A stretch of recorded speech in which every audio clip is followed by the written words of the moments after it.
AlphaTauri est devenu ce vendredi la deuxième écurie à présenter sa monoplace pour la saison 2021 de Formule 1, la T02. L'écurie que l'on connaît maintenant sous le nom d'AlphaTauri a débuté sa carrière en 1985 sous le nom de Minardi et pendant 2 décennies, les voitures majoritairement noires ont attiré la sympathie des fans du monde entier parce qu'elles étaient souvent quand même, il faut le dire, en fin de peloton, même si on peut avoir de véritables performances dans l'histoire de Minardi, comme ce jour de 1990 où Pierluigi Martini a hissé sa Minardi en première ligne du Grand Prix des États-Unis. Après le rachat en 2001 de Minardi par Paul Stoddart, l'équipe est restée en piste jusque fin 2005. C'est à ce moment-là que Red Bull est venu pour acheter l'équipe de nouveau. Alors à savoir que Red Bull était déjà en Formule 1 depuis 2005 justement. Ils ont donc voulu acheter une seconde équipe qui s'appelle donc Toro Rosso, ça veut dire Red Bull, donc Taureau Rouge en italien, et le but évidemment de Toro Rosso était tout recherché, c'était d'en faire en fait un petit peu une école de Formule 1 pour les jeunes pilotes de la filière Red Bull qui voulaient monter jusqu'à l'écurie mère. Et le moins que l'on puisse dire, c'est que ça a fonctionné. Alors si certes, Scott Speed et Vittorio Antonio n'ont pas forcément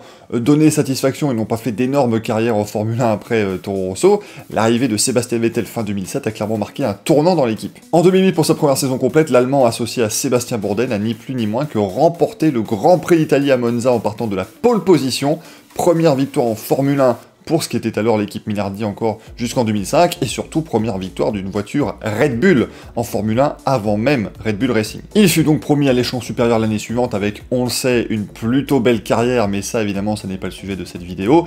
Du côté de Toro Rosso, on a eu des pilotes tels que Sébastien Buemi, Jean-Éric Vergne et Daniel Ricciardo, ou encore Carlos Sainz. En 2015, Max Verstappen a fait ses débuts à l'âge de 17 ans chez Toro Rosso, et il sera promu dès la mi-2016 chez Red Bull, même le début de saison 2016, avant le Grand Prix d'Espagne qu'il a remporté, et c'est alors le début en fait d'un jeu un peu de chaise musicale entre les deux équipes qui commence et qui s'est poursuivi notamment en 2019 quand Pierre Gasly a atteint Red Bull Racing avant d'être rétrogradé en milieu de saison pour Alex Albon qui a continué jusque fin 2020 et qui malheureusement a perdu sa place désormais. En 2020 justement, Red Bull décide de promouvoir sa marque de vêtements AlphaTauri et donc renomme l'équipe qui se dote également de nouvelles couleurs, pas d'un nouveau management du tout, mais vraiment de nouvelles couleurs et d'un nouveau nom. Une nouvelle fois à Monza, la magie va opérer puisque Pierre Gasly va remporter le Grand Prix d'Italie et devenir le premier pilote français vainqueur en Formule 1 depuis 1996. Pour 2021, AlphaTauri rempile avec la T02 qui affiche quelques légères différences, mais surtout une livrée bien différente de sa devancière. On reste sur la même base, c'est-à-dire du bleu foncé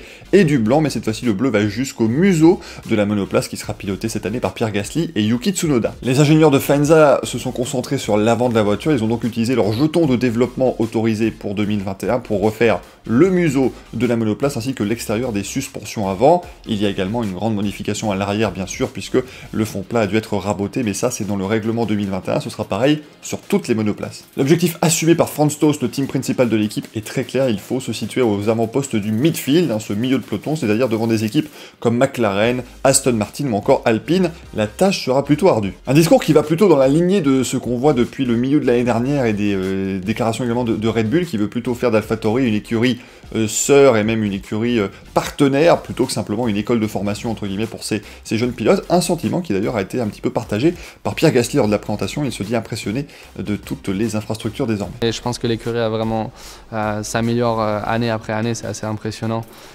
Ils font vraiment du très bon travail. Ce qui est bien, c'est qu'on est assez objectif sur nos forces et nos points faibles, les points à travailler. Et je sais que tout le monde essaye de justement pousser là-dessus et trouver des solutions. Donc je sais qu'il y a beaucoup de choses qui devraient s'améliorer. Après, il va falloir confirmer ça pendant les premiers tests. Qu'avez-vous pensé de la nouvelle AlphaTauri AT02? Dites-le nous en commentaire. On se retrouvera nous lundi pour découvrir la nouvelle Alfa Romeo de Kimi Räikkönen et Antonio Giovinazzi. Si vous avez aimé cette vidéo, évidemment, vous lui mettez un petit pouce vers le haut. N'hésitez pas évidemment à vous abonner à la chaîne pour être au courant de toutes les vidéos. On vient enfin de passer les 1000 abonnés. Merci à vous et on se retrouve très vite à la prochaine. Ciao ciao.